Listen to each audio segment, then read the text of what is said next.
Hello అండి. ఈ మధ్య ఆన్‌లైన్ షాపింగ్ బాగా అలవాటైపోయి ఇంట్లో ఇలాంటి పేపర్ బ్యాగ్స్ చాలానే మిగిలిపోతున్నాయి. మరి మీ దగ్గర కూడా ఇలాంటి పేపర్ బ్యాగ్స్ ఉంటే ఈ ఐడియాని ట్రై చేసి చూడండి. 1 ఇయర్ పాటు మంచిగా యూజ్ చేసుకోవచ్చు. మరి దానికోసం ఒక 4 పేపర్ బ్యాగ్స్ అయితే సరిపోతాయండి. మరి నేను చూపించే ఈ ఐడియా మీకు వీడియో మధ్యలోనే అర్థమైపోతుంది. అయినా కూడా వీడియో చివరి వరకు చూసి నేను చేసిన ఐడియా ఎలా ఉందో కామెంట్ చేయండి. ఫస్ట్ అయితే ఒక పేపర్ బ్యాగ్‌ని తీసుకొని ఒక సైడ్ నుంచి కట్ చేసుకోవాలి. ఇలా కట్ చేసుకున్నాక చివర్లోకి మనకి కింద పార్ట్ ఉంటుంది గదా! దాన్నయితే కట్ చేసుకొని తీసేసేయాలి. దాన్ని కట్ చేసుకున్నాక మనకి పేపర్ బ్యాగ్ అనేది ఇలా ఓపెన్ అవుతుంది గదా! ఇలా ఓపెన్ అయిన ఈ బ్యాగ్‌ని ఇలా రివర్స్‌లోకి ఫోల్డ్ చేసుకొని, మళ్ళీ మనకి హ్యాండిల్స్ ఉన్నాయి కదా! ఆ పార్ట్‌ని గూడా మళ్ళీ కట్ చేసుకోవాలి. ఇలా కట్ చేసుకున్నాక మళ్ళీ ఇలా ఒక ఫోల్డ్ చేసుకుంటే మనకి 4 సైడ్స్ అయితే వస్తాయండి. అది ఎలా అని చూపిస్తాను చూడండి. ఇలా ఫోల్డ్ చేసుకున్నాక మనకి ఇక్కడ 1, 2, 3, 4 పార్ట్స్ అయితే వస్తాయి. దానికోసం మళ్ళీ ఇలా మధ్యలోకైతే కట్ చేసుకోవాలి. కట్ చేసుకుంటే మనకి ఇలా 4 పీసెస్ అయితే వస్తాయండి. 1 ఇయర్‌కి 12 మంత్స్ కాబట్టి మనకి మొత్తం 12 పేపర్స్ అయితే కావాలి. నేను మొత్తం 24 పేపర్స్ అయితే తీసుకున్నాను. ఒక పేపర్ బ్యాగ్‌కి మనకి 8 పీసెస్ అయితే వస్తాయి. ఇలా ఫ్రంట్ ఉంది కదండీ! డిజైన్ అంతా కనిపించకుండా గమ్ పెట్టేసి స్టిక్ చేసేసుకోవాలి. ఇలా 12 పీసెస్ అన్నీ కూడా రెడీ చేసి పెట్టుకోవాలి. ఇప్పటికే మీకు అర్థమైపోయి ఉంటుంది. నేను మినీ క్యాలెండర్‌ని అయితే ట్రై చేశాను.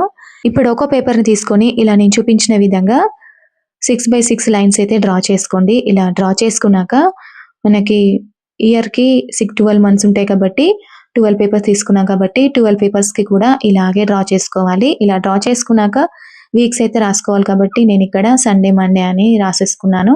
ఇలా రాసేసుకున్నాక మనకి స్టార్టింగ్ జనవరి మనకి థర్స్‌డే అయితే వచ్చింది కాబట్టి థర్స్‌డే రోజు ఫస్ట్ అయితే వేసేసుకున్నాను. ఇంకా ఇలా నంబర్స్ అయితే వేసుకున్నానండి. 31 వరకు నంబర్స్ అయితే వేసేసుకున్నాను. ఇప్పుడు ఇది జనవరి మంత్‌ది కాబట్టి నేను పైన జనవరి 2026 అయితే రాసేసాను. ఇలా రాసుకున్న ఈ పేపర్‌ని కాస్త హైలైట్ చేయడానికి స్కెచ్ పెన్స్‌తో ఇలా అయితే రాసానండి. సండేకి నేను రెడ్ స్కెచ్‌తో రాసాను. ఇంకా మిగతా వీక్ డేస్ అంతా కూడా బ్లాక్ స్కెచ్‌తో రాసేసుకున్నాను. ఇలా 12 మంత్స్ కూడా మొత్తం నేను ఇలా ప్రిపేర్ చేసి పెట్టేసుకున్నానండి. ఇలా రెడీ చేసుకొని వీటినైతే పక్కన పెట్టుకోవాలి. ఇప్పుడు 3 పేపర్ బ్యాగ్స్ మనం మంత్స్ అయితే కట్ చేసి తీసుకున్నాం కదండీ! ఇప్పుడు మిగిలిన ఇంకో పేపర్ బ్యాగ్‌నైతే తీసుకున్నాను. ఇప్పుడు మీకు ఐడియా కోసం చూపిస్తున్నాను చూడండి. ఇలా పెట్టుకొని 2 వైపులా కూడా ఫోల్డ్ చేసుకోవాలి. ఇప్పుడు నేను టేబుల్ మీద పెట్టుకోవడానికి క్యాలెండర్‌ని అయితే చేస్తున్నాను. దానికోసం దీన్నైతే తీసుకున్నానండి. ఇప్పుడు మిగతా సగం కూడా పేపర్ తీసేసుకున్నాను. ఇప్పుడు కాస్త స్టిఫ్‌గా ఉండాలి కాబట్టి నేను మా పిల్లల బుక్స్ ఉంటాయి కదండీ! పాత బుక్స్ అలా అట్టనైతే తీసుకొని ఇలా దీనికైతే స్టిక్ చేసుకుంటున్నాను. ఇలా 2 వైపులా కూడా స్టిక్ చేసేసుకొని పైనుండి మిగతా పేపర్ బ్యాగ్ ఉంది కదండీ! ఆ పేపర్‌నైతే అంటించేసుకున్నాను. ఇలా అంటించేసుకున్నాక మనకి ఫైనల్ లుక్ ఇలా వచ్చేసింది కదా! ఇప్పుడు దీన్నైతే మనం ఇలా ఫోల్డ్ చేసుకొని ఇలా పైన కూడా గమ్ పెట్టేసి అంటించేసుకోవాలి. ఇప్పుడు ఇది చూడడానికి సింపుల్‌గా ఉంది కదండీ! దానికోసం నేను కలర్ చార్ట్ పేపర్ మీద ఒక బొమ్మనైతే డ్రా చేసి కట్ చేసి తీసుకున్నాను. ఇప్పుడు మీకు ఐడియా కోసం చూపిస్తున్నాను చూడండి. సైడ్‌కి మనకి మంత్స్ వస్తాయి. ఇంకా బొమ్మ అయితే ఇలా కనిపిస్తుంది. కాబట్టి నేను ఇలా చార్ట్ పేపర్‌ని అయితే అంటించేసుకున్నాను. మీకు కావాలంటే పాత క్యాలెండర్స్‌లో దేవుని బొమ్మలైతే ఉంటాయి కదండీ! దాన్ని కూడా కట్ చేసి తీసుకోవచ్చు. ఇప్పుడు ఈ మంత్స్ అన్నీ కూడా దీనికి పెట్టుకోవడానికి నేను హోల్స్ అయితే చేసుకున్నానండి. దానికోసం ఇలా హోల్ పంచి ఉంటుంది కదండీ! దాన్నైతే ఇలా పెట్టేసి మనము అన్నిటికి కూడా హోల్స్ అయితే చేసుకోవాలి.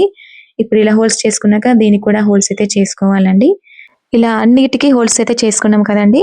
ఇప్పుడు ఈ మంత్స్‌ని ఈ షీట్‌కి అయితే అటాచ్ చేసుకోవడానికి నేనిక్కడ 2 దారాలైతే తీసుకున్నాను. ఇలా తీసుకున్న దారాల్ని ఇలా హోల్స్ నుంచి అయితే తీసుకొని ఇలా షీట్‌కి ఉన్న హోల్స్‌లో నుంచి అయితే తీసుకొని 2 వైపులా 3 అయితే వేసుకున్నానండి. ఇంకా ఫైనల్ లుక్ అయితే ఇలా వచ్చింది చూడండి. ఎంతో క్యూట్‌గా ఉండే మినీ క్యాలెండర్ అయితే రెడీ అయిపోయింది.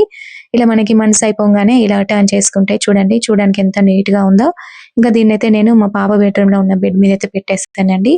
ఇంకా మా పాపకైతే చాలా బాగా నచ్చింది. ఇంకెవరికైనా సరే మనం ఇలా పేపర్ బ్యాగ్స్‌తో చేసామన్నా కూడా నమ్మరు.